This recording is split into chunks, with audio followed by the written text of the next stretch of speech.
All right, fellow fact checkers. Now, before we start the show, I want to remind you to head over and check out our great sponsor, Fox and Son Coffee. They've got an amazing deal with all kinds of blends going on. So head over there and check it out. You can get the Mexican honey prep, the Brazilian honey prep, the Guatemalan, the Ethiopian. They'll be adding new roasts regularly. So be sure to check in and see what new flavors Steve has got over at Fox and Sons Coffee. They've also got all of your usual favorites, the Den Blend Dark, the Den Blend Light, and the one that we personally like around the house since we can't seem to agree on which of the light or the dark is better for both me and the wife, the Den Blend 2 Electric Boogaloo, which is the medium roast. So be sure to use the checkout code FCT for Fact Check This at checkout, and that'll get you an 18% discount on any order of $25 or more. Also, any order of $37.99 or more get you free shipping. Load up on all the greatest coffee on the market, and you can thank me later. Well, let's start the show. This episode will be completely taken out of context.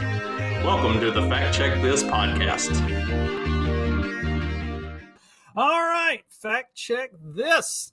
And we are back for 2025. I know I had said that I was going to do this particular episode a couple weeks ago, and as usually happens with the holiday season, especially around Christmas, things get busy, things get crazy. My kids have a lot going on. Wife has her company shuts down for a couple weeks for Christmas for the holidays, and we just get busy. And then I have all the best intentions in the world of putting out content, and then it doesn't happen. So I apologize, but as of yesterday, I officially have started putting videos up on X. So all of the daily content, if you tune in for that stuff, it will be up on Facebook, X, or Twitter, and YouTube live every morning. And then it will also be uploaded to Rumble after the live ends. And then I will continue to do the regular weekly content like this and interviews and stuff like that. The interviews will be live, but all the rest of the regular content, weekly stuff, will be either on Tuesdays or Thursdays. Kind of leaning towards Thursdays as of right now. But I'll be putting out the weekly stuff like this as premieres on YouTube and Rumble, and also it'll go up on the podcatchers. I'm considering uploading it to Facebook as well. So that's kind of the plan for the year. I might, if I start finding enough stuff that I really want to talk about, I might start doing 2 episodes a week again. But some of that's going to be dependent on other stuff too, because I still do the daily show or the morning show 3 days a week, plus doing daily stuff, plus doing peddling fiction a couple times a week. So I do a lot of content. So I'm kind of leaning towards I'm going to stick with 1 a week for this, but you never know. I mean, I wasn't planning on doing daily content ever again either, and I've found some renewed vigor for that and found stuff to talk about that I really enjoy. So we'll see how it goes. In the meantime, let's get to today's topic. Is college still worth it? And then the follow-up, if you're rethinking going to college, think again. So the first episode, or the first article that we're looking at is from Newsweek. Now we'll just jump right in. Jordan Rakanu, 23, of Dallas, Texas, has no regrets about not getting a college degree. During the 1 semester of college she attended after graduating from high school in 2019, she felt like she wasn't learning anything new. The idea of continuing did not appeal to her, and realizing how much her college education would end up costing, she quit and now works as a manager at a fast food restaurant.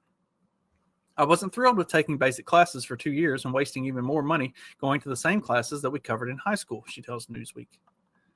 Higher education would not have improved her career prospects, she said, adding that she feels it is only worth pursuing for those working or hoping to work in fields that require it. I feel like the experience is what makes people marketable, she said. Her mother, Jackie Abron, agrees with the sentiment. Abron earned a college degree before becoming a teacher, but she is glad her daughter won't be saddled with student debt that for her has soared to more than $100,000 with added interest over the years. College is overrated, Abron tells Newsweek. I don't see the use of a degree in this day and age. Employers are demanding higher education, and they serve no purpose. that is actually kind of false. There are still a lot of employers that for certain positions and jobs require a degree. For instance, my position, I'm in a management position, which pays really good. They require a degree, but there are a lot. I've worked for a lot of companies that don't require a degree, and even kind of some even in the modern business world almost look at a degree as sort of a hindrance to a person, because if that person has a degree, that they have this certain like mentality of what they think they deserve and what they think they know and who they think they are because of that piece of paper, that completely worthless piece of paper. And so it's like, gosh, we've got to, not only do we have to teach them everything they need to know, we have to unteach them everything that they've learned at college to get that degree, because all of that is going, like, everything that they think they know, that they think makes them superior to everybody else, it's all useless. And so we have to unteach them all of that so that we can then teach them the things they actually need to know the job. So it's an interesting it is kind of interesting to look at these dynamics in a lot of stuff. Rakhanu and Abram are among many Americans who have little faith in the value of a college degree, seeing universities as a place where political agendas are pushed and where students are not taught the skills they need to succeed in life, but put on a path to a lifetime of oppressive debt. According to a recent Gallup survey, a growing proportion of Americans are losing confidence in higher education. The survey, released in July, found that only about a third, 36% of Americans, said they have a great deal or quite a lot of confidence in higher education, while 32% said they had little to no confidence. The numbers are significantly down from a decade ago, when 57% of reported having a great deal or quite a lot of confidence in higher education, and only 10% said they had little or none. For those who said they had little or no confidence, 41% talked about colleges being too liberal or trying to indoctrinate or brainwash students. Some 37% were critical of colleges not teaching relevant skills or graduates not being able to find employment, while 23% cited concerns about cost, such as the hefty price tag for tuition or the mounting debt that follows those who can't afford to pursue a degree without taking out student loans.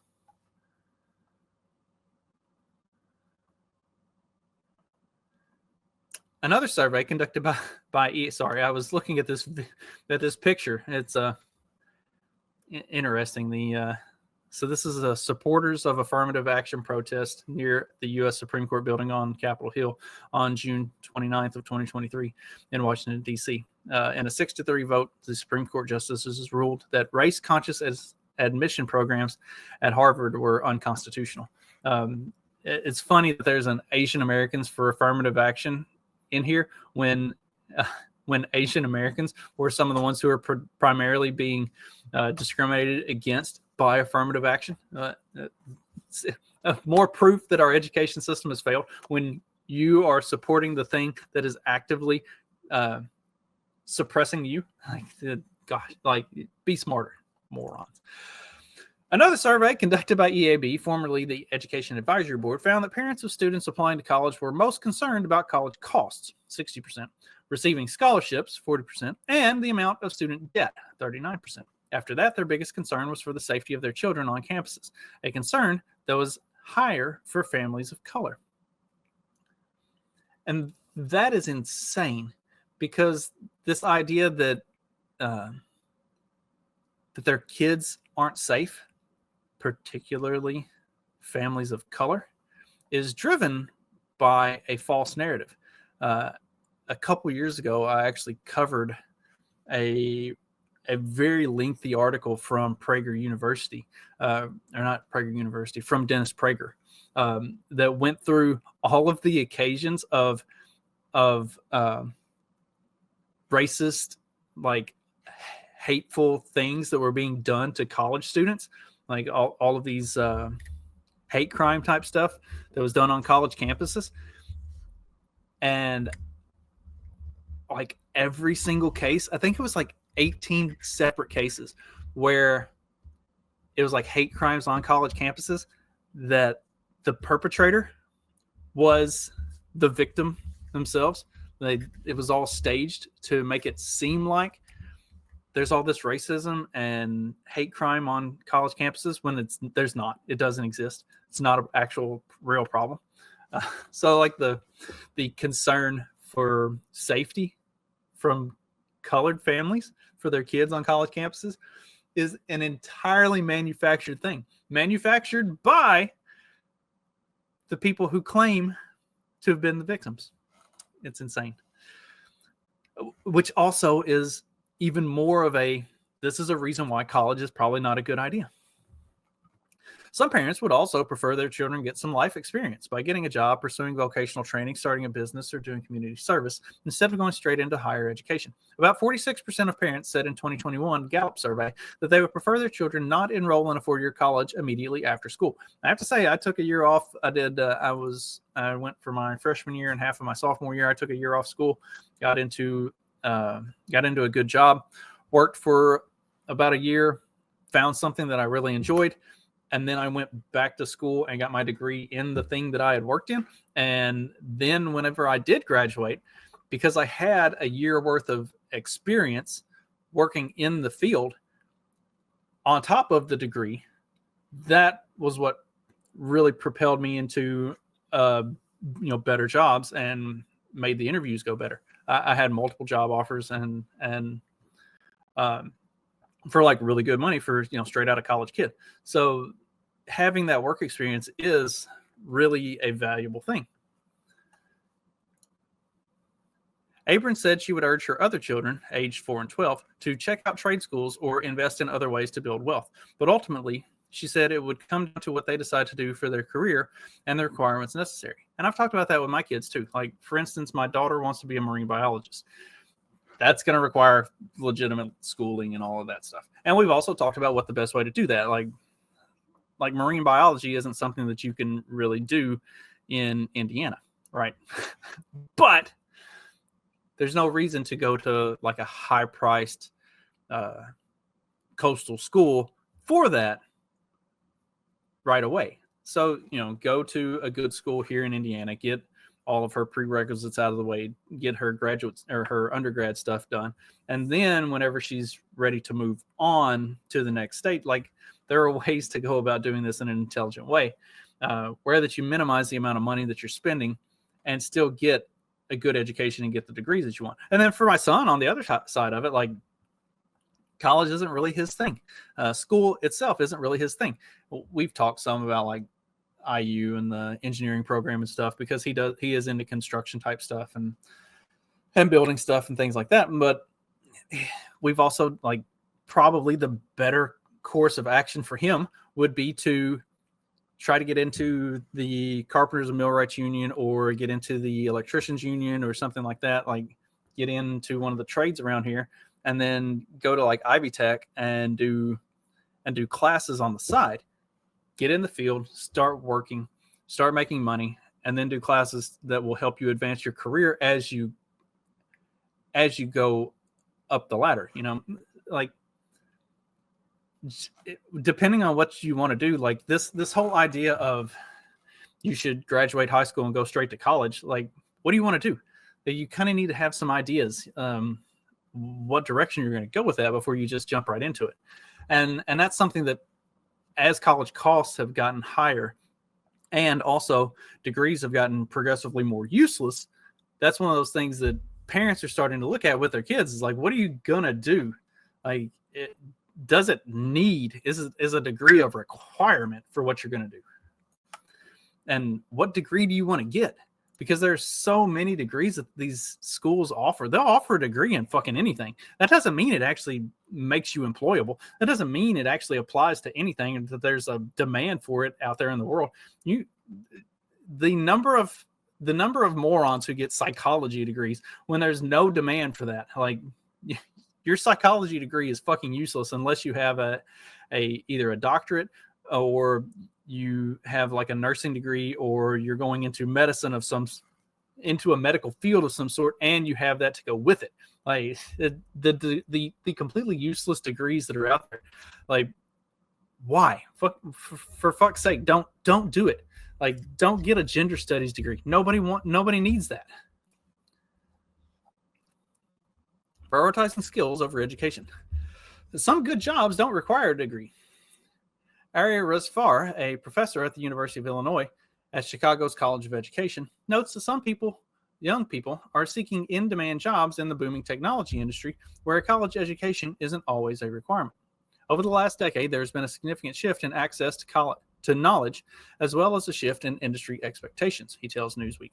The rise of the tech industry, with less reliance on college certification, has led many Gen Z students and their families wondering whether they really need a college education. New America's 2024 Varying Degrees survey found that a majority, 63%, of young Americans in Gen Z agree that there are plenty of well-paying, stable jobs for people with just a high school diploma. However, many more argued that it would be easier for those with some kind of college degree. Some companies are dropping requirements for a bachelor's degree, a reflection of how more hiring managers are valuing skills and experience over education and wanting to attract more diverse talent. 1 in 3 companies in the U.S. say they have eliminated bachelor degree requirements for some positions in 2024, according to a survey of 750 U.S. businesses by Intelligent, a college preparation company. While the majority, 59%, did so for entry-level positions, 54% removed degree requirements for mid-level roles and 18% for senior-level roles. Eliminating bachelor's degree requirements from the hiring and recruiting process is becoming increasingly popular across many industries, says Hoonigan, Intelligence Chief Education and Career Development Advisor. The trend shift towards a broader recognition that practical skills, real-world work experiences, and the ability to self-learn can be more important measures of potential success than 4 years of formal college education in many job functions.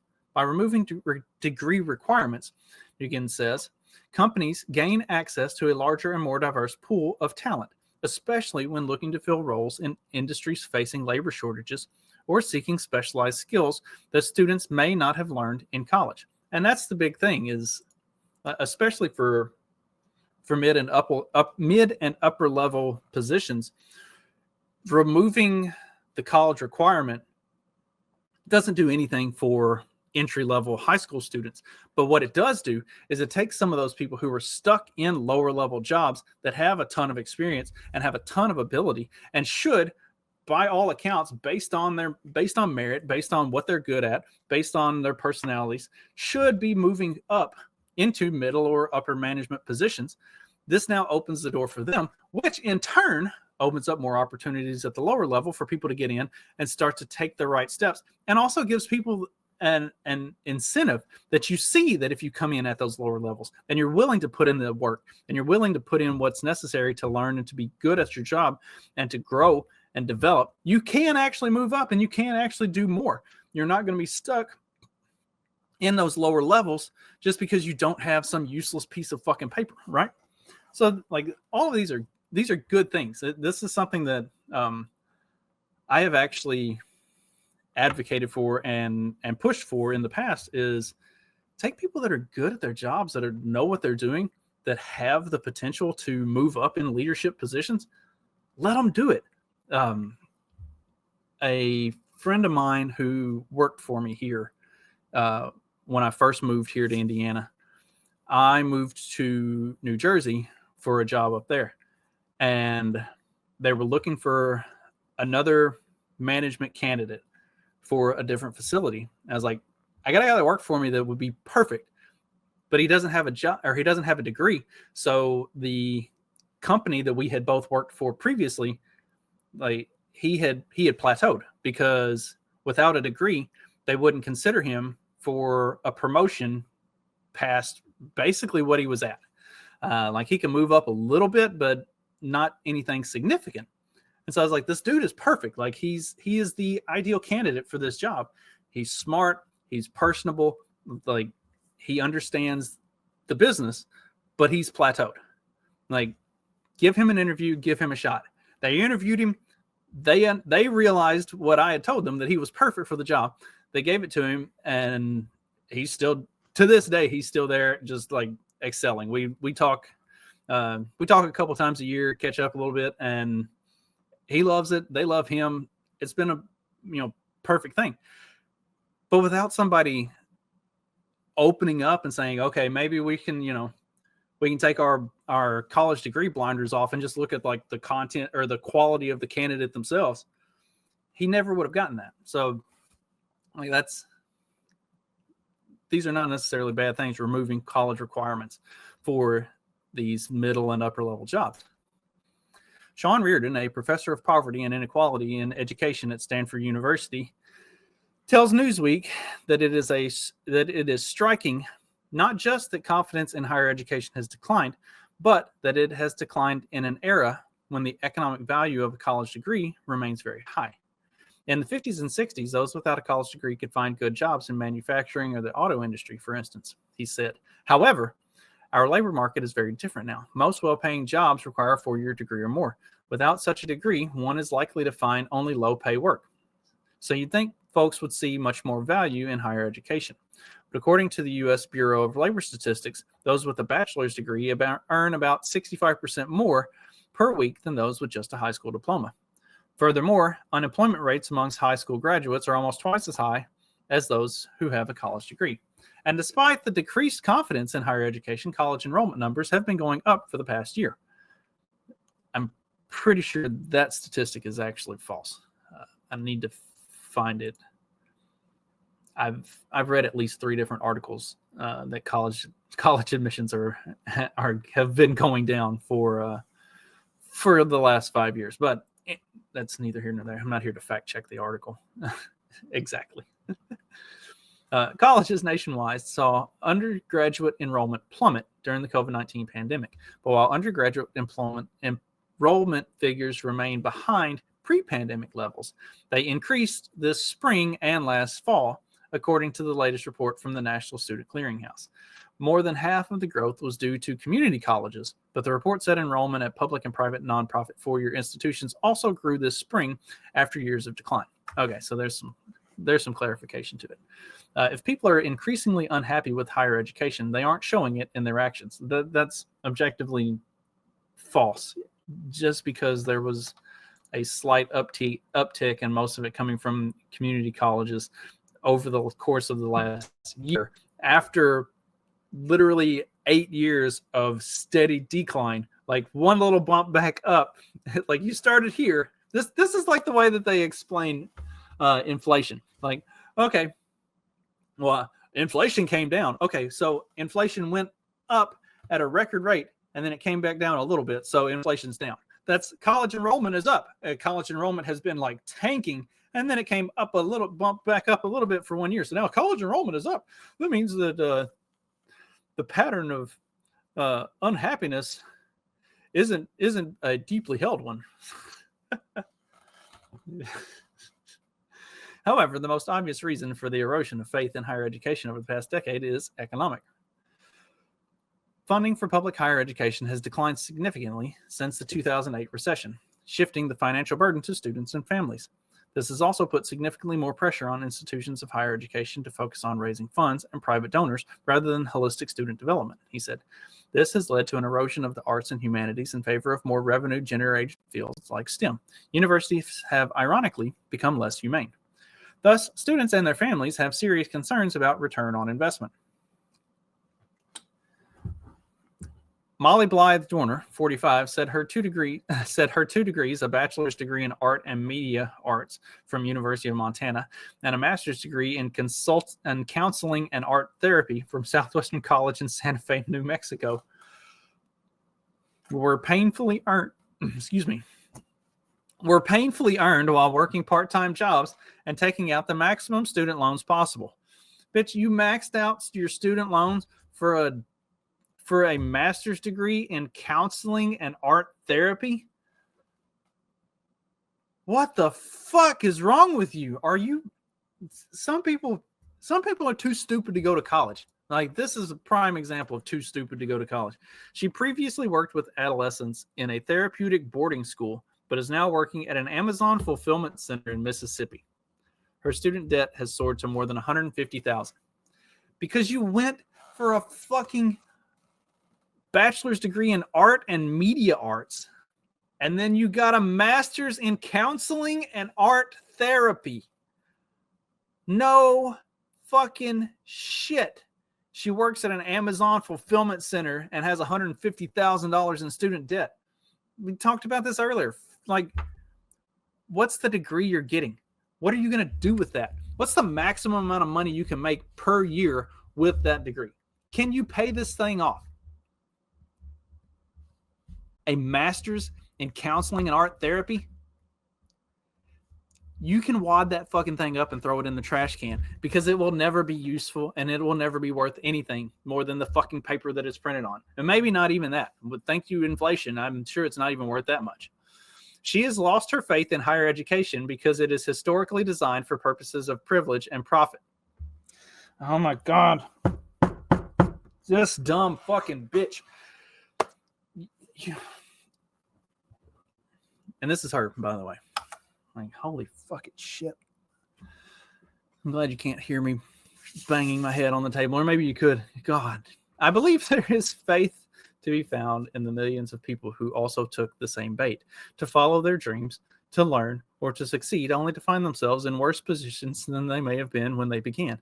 Well, yeah, if they're going for a fucking master's in art therapy, I'm sure they probably ended up worse than they began. Why do colleges and universities even offer a fucking master's in art therapy? Like, that's just bait for dumb white bitches like this one.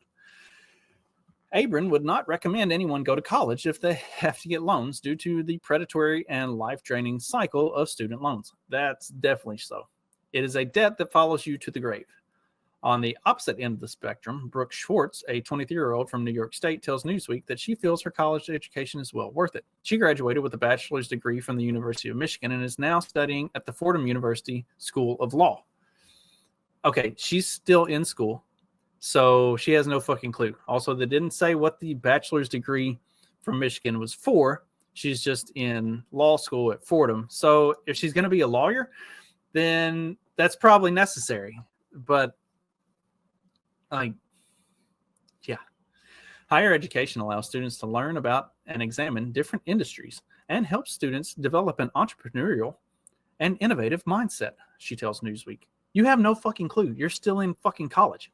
You're 23 without a job. You don't know shit. I'm sure you're probably racking up somewhere in the neighborhood of $100,000 to $150,000 worth of student debt in order to do this.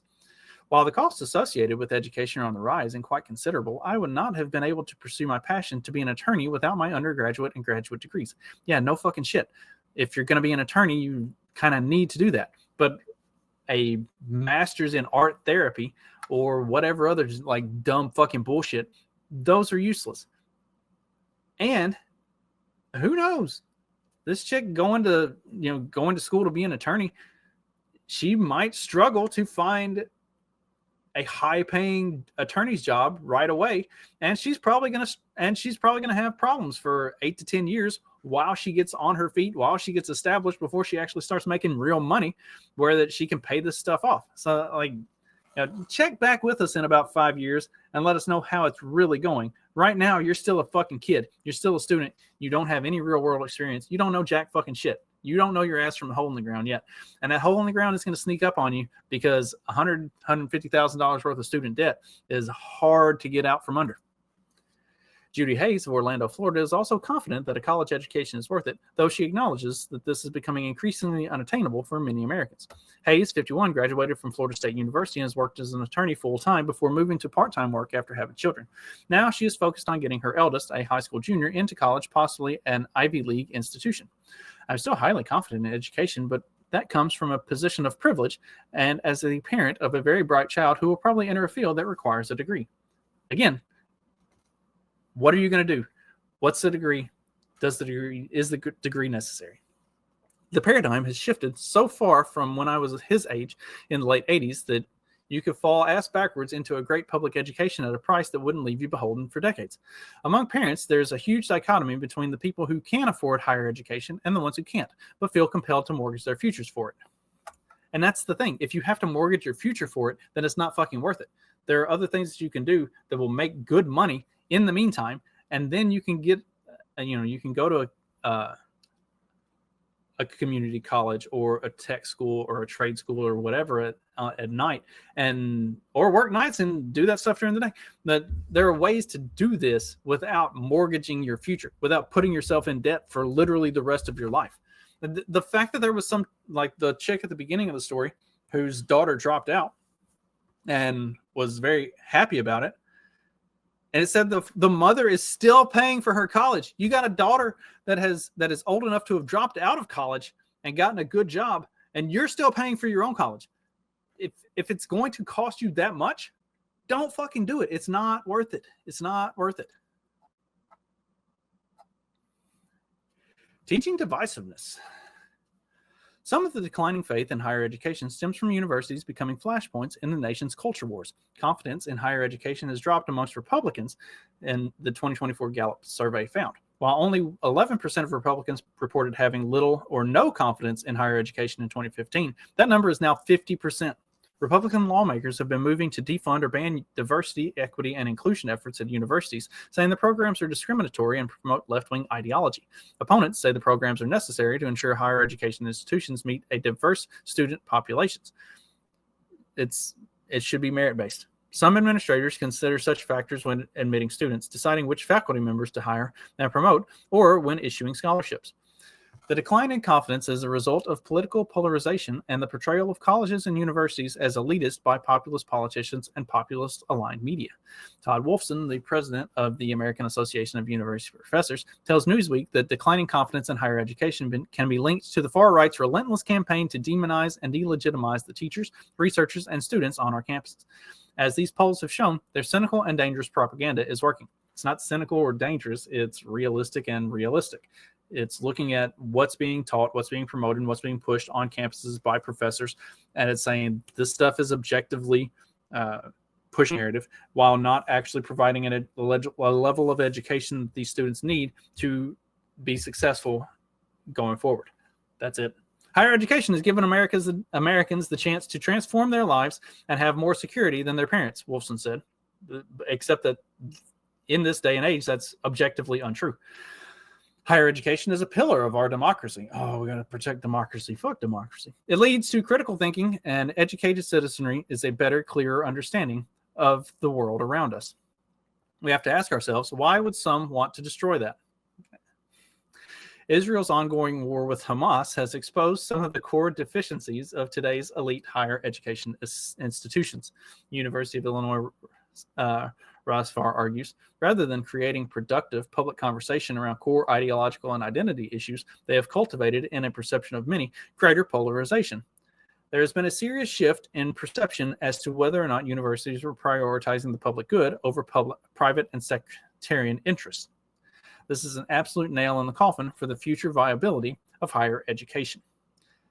Yes, by making everything political, by making everything about social justice type of stuff, about looking at Israel and Hamas and all of that stuff, it's by making the university setting a sounding board for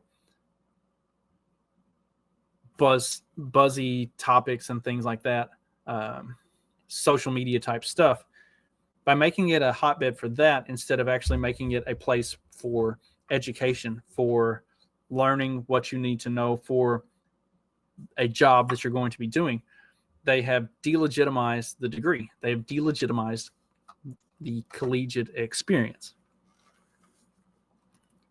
This spring, colleges across the country were roiled by protests against the war, leaving universities struggling to grapple with how to balance free speech rights with protections from discrimination amid rises in anti-Semitism and Islamophobia on campuses.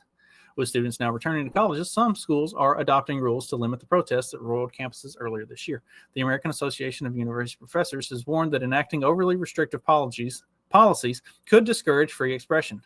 Okay, but you're here to get an education, so fuck your free expression to some extent.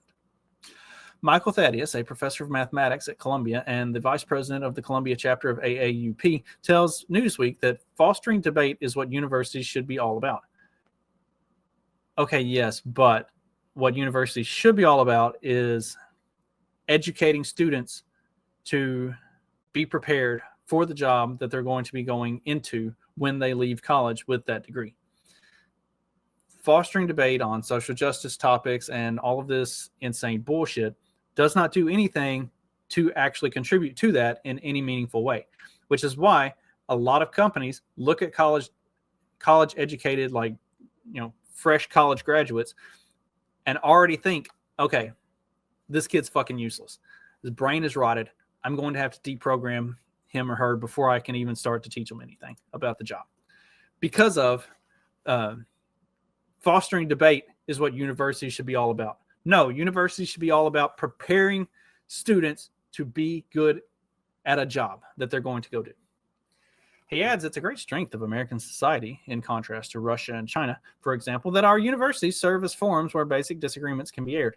In an increasingly polarized society, it may make some people dislike us, but that's the price worth paying. Except that Russian and Chinese students actually leave from their higher education knowing how to do what the fuck they're supposed to be doing in their jobs, not being social justice warriors. An American society becomes more and more splintered and polarized. It becomes harder and harder to please everyone. Still, we in the Academy remain convinced that enduring value of a liberal arts education which teaches students to think critically, reason logically, and write clearly.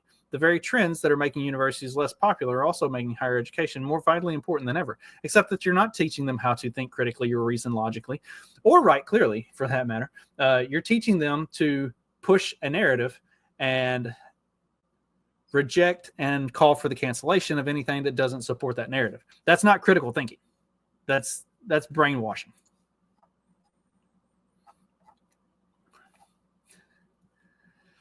So there's the for those who are watching, degree of doubt, why Americans have lost faith in college. And this is, the trash can with the garbage in it and the cap is very fitting. This idea that higher education promotes critical thinking, that's part of why people have lost faith in degrees and in higher education, because it's obviously doing the complete opposite. It's not promoting critical thinking. It's not promoting problem solving. It's promoting indoctrination into leftist ideology with no ability to think outside of the very narrow bubble that they've stuck over your fucking head.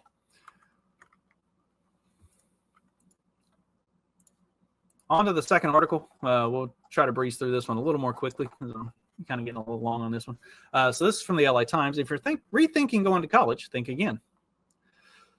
Social critics, editorial writers, and authors are pleading these days for an end to America's long emphasis on completing 4 years of college. And they have a point. My father had nothing more than a 2-year junior college degree when he turned writing skills learned in the Army into a middle-class life that included bachelor degrees for both of his sons. Yet, I see a weakness in this new trend. Not everyone needs to go to college, but turning away from traditional learning, especially in high school, poses a threat to the intellectual depth necessary for whatever paths we choose in life. I have been watching and talking to 9th through 12th grade students and teachers all over the country for 40 years. Not everyone achieved college-level skills, but as a nation, we have come closer than ever to that goal, with great benefits for our country.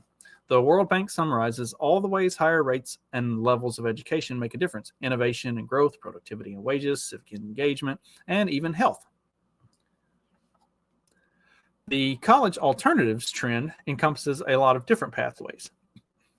Trade school or community college counts for significant post-secondary learning, but succeeding in some of those programs may require nearly the same academic skills as college.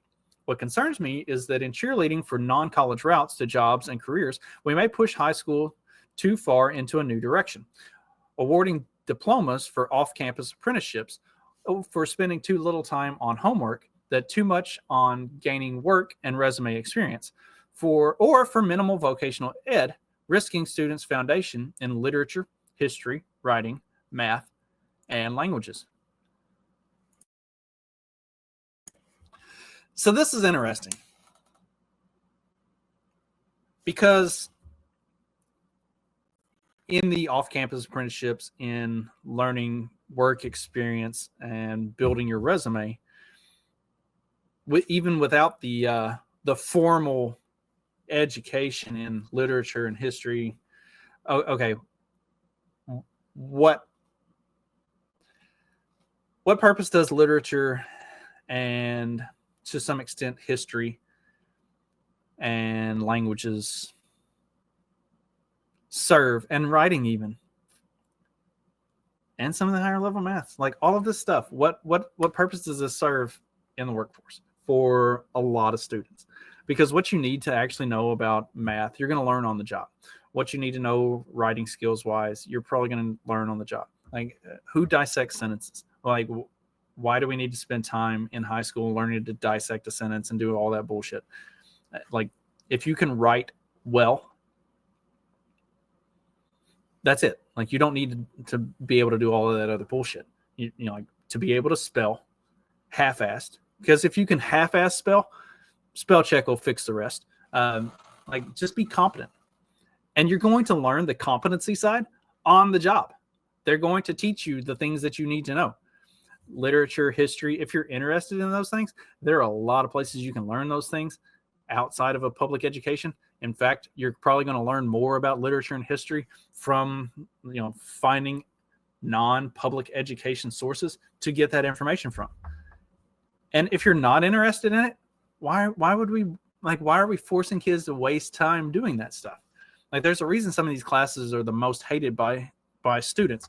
And it's not because they're boring, or it's not because they're not important. It's because they're not interesting to some people who are never going to do anything with it. And if you are, cool, but most aren't.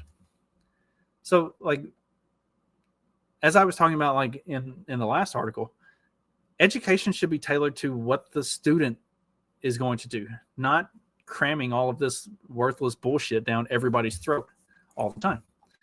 That said, there are indeed good jobs available that don't require 4 years of college. According to the U.S. Bureau of Labor Statistics, 3 of the nation's 10 fastest growing job categories, including sustainable energy technicians, call for a high school diploma only. And here are some median salaries for trades that don't require a bachelor's degree.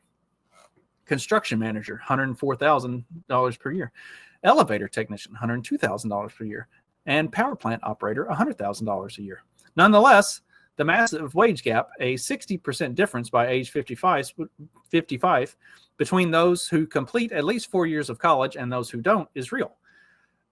But see, they've talked about this in both articles, this wage gap between those who do and don't have college degrees, except for I think they're leaving out a lot. I think they're leaving out a lot of stuff. I think they're leaving out a lot of trades. I think they're looking at numbers from generations past as they're coming forward. They're not necessarily looking at the way the world and the job market has changed over the last 5 to 8 years. Anyway, many of those occupations on the government's list of fastest growing jobs, require not just a bachelor's degree, but a master's degree. I also find it ironic that the push to de-emphasize college comes as we better understand how to make more students and K-12 schools into high performers academically. What qualifies as a high performer? Because I don't think I've seen a single school. Okay, I take that back. My daughter's school is definitely a high performer. It's also a charter school. It's not a regular public school. Like, what's a high performer? Also, where's the list of the fastest growing jobs that require not just a bachelor's but a master's? Like, what are these jobs, and why are they requiring such a high level of education? I'll look into that. The high performing label used to mean just schools full of rich kids, but many Americans 9th through 12th graders have recently undergone a remarkable and little noticed transformation. Several urban schools full of low income students, including charter networks such as IDEA, KIPP, and Uncommon Schools, require at least 2 hours of homework at night. They have embraced demanding advanced placement, international baccalaureate, and Cambridge international courses and exams, Will those rigorous programs, which help many students compete academically with well-to-do peers, survive in systems not pushing kids to go to college? These are completely different types of things here. And there are things that we sometimes forget in our search for careers detached from college. For instance, a still strong preference for college as the best option after high school is more than just getting a job or establishing a career path. Going to college or university can widen horizons. College is an escape from the familiar, an introduction to different habits, interesting points of view, and especially new friends. Even young people who end up in careers that do not require an academic degree may still find that direction only once they go to college and gain some distance, figuratively, if not literally, from the routines and expectations they grew up with. I want to double back a little bit. I got distracted because kids walking in. They need to go to college and go away or go back to school. Talking about these rigorous programs for these urban schools for low-income students. Number one, these are the exception, not the rule. Has anybody else looked like? I need to find. There's an article that goes through the day-to-day expectations of the students who get into these schools, and these students have to apply to get into these schools, and it is a rigorous application process. You have to like prove that you want to be here. All right, these are not schools for just the average urban high school student, right? The ones that are leaving school with less than a fifth grade reading level 80% of the time. Like, these schools are hardcore, and these kids have to want it. They are not the people who a system that's not pushing kids to go to college is geared towards. They are the ones who are still going to be encouraged to go to college, who are going to be going into fields that need degrees, higher level degrees. Like, these are not applicable to each other. All right. The kids going to these schools are not the kids who are not going to be getting pushed towards college. It's the kids who are going to the other urban schools, the ones that are graduating students with 80% illiteracy rates, that are just pushing them through and giving them diplomas and then encouraging them to go to college and get $50,000 in student debt before they drop out after 2 semesters or a semester and a half. Those are the students that should be discouraged from going to college. The ones who are going to these specialty schools, no, they shouldn't be discouraged, and they absolutely won't be discouraged from it. There can be a difference in the way we approach different students. Why is like this cookie cutter, one size fits all education idea is fucking ridiculous, and it always has been. And that's why alternative types of education are becoming more popular, because people understand that it is fucking ridiculous.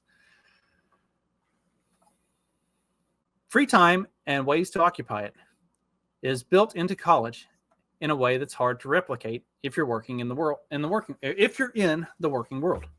And free time in college can have magical effects. I learned a lot in undergraduate and graduate schools, but it was working on the college newspaper that got me started in my career, and not incidentally introduced me to a young woman who would become my wife and the center of my life ever since. Young people should, by all means, embrace a no 4-year college future if that's what they want.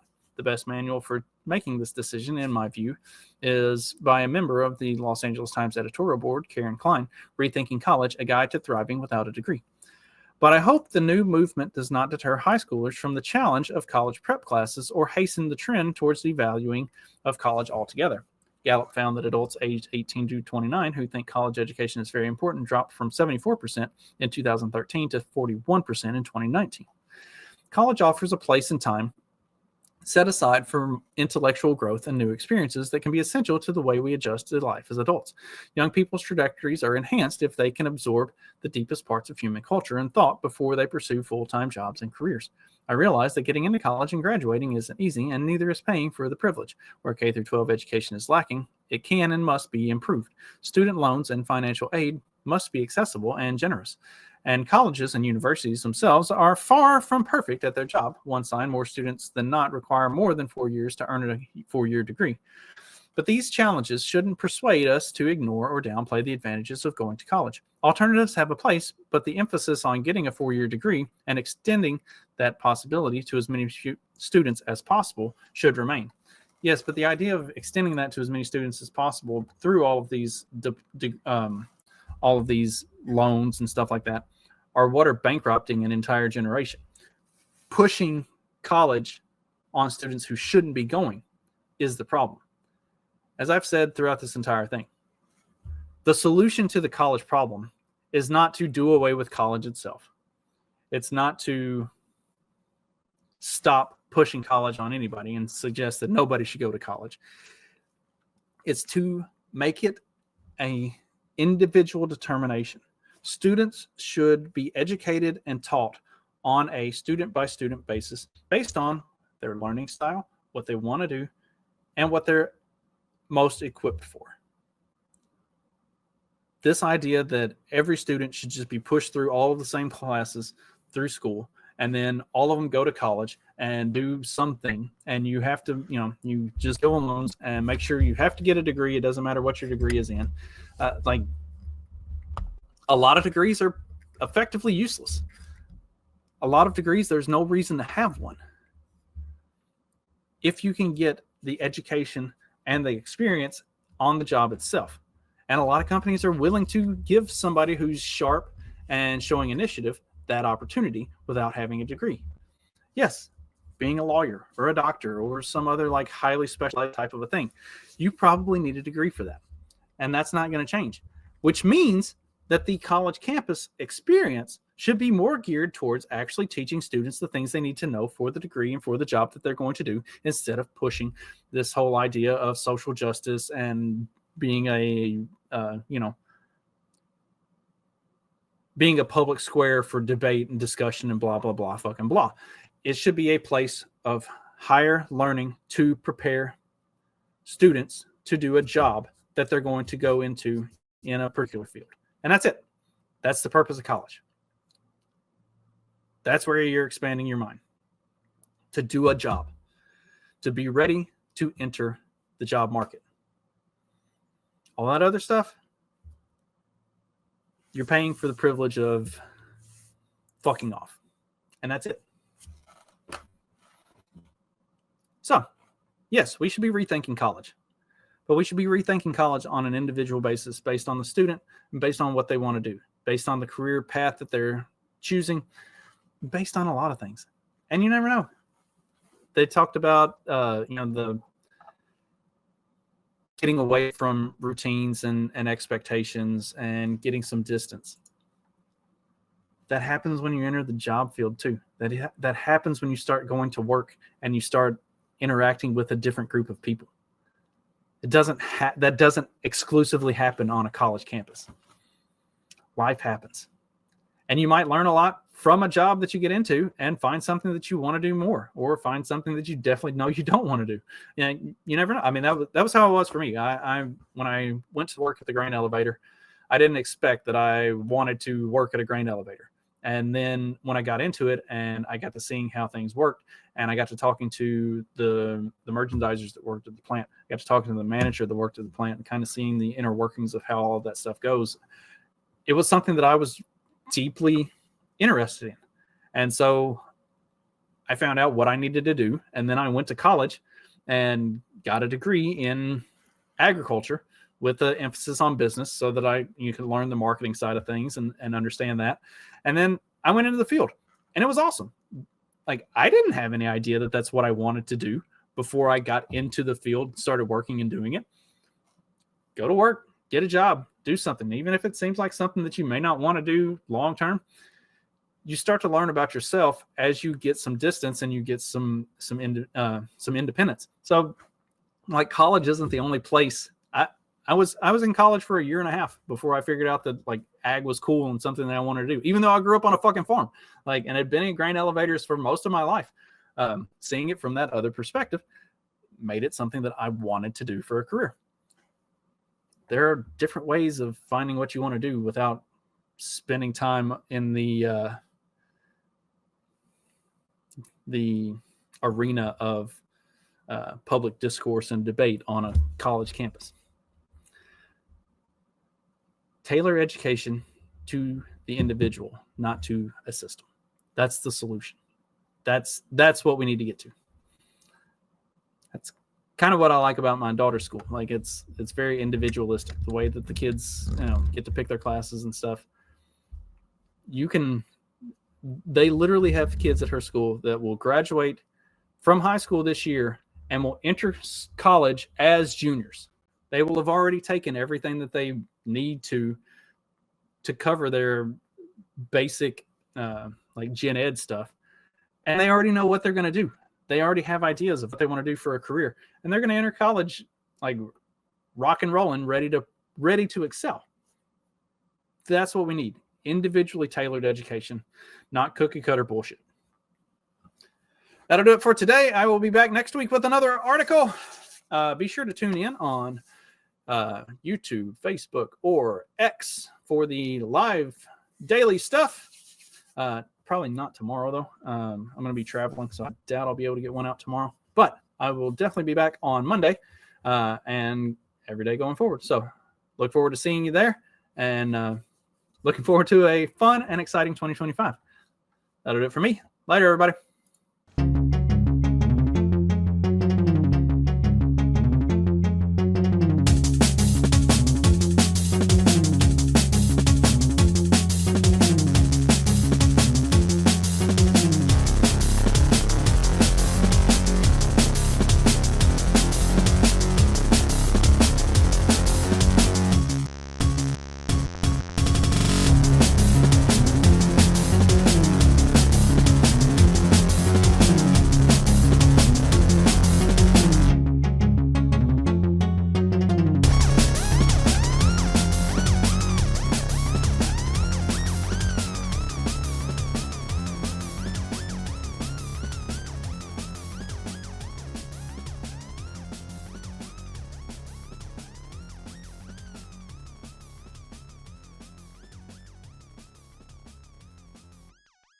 Before you go, make sure you check out our great sponsor, Agorist Acres.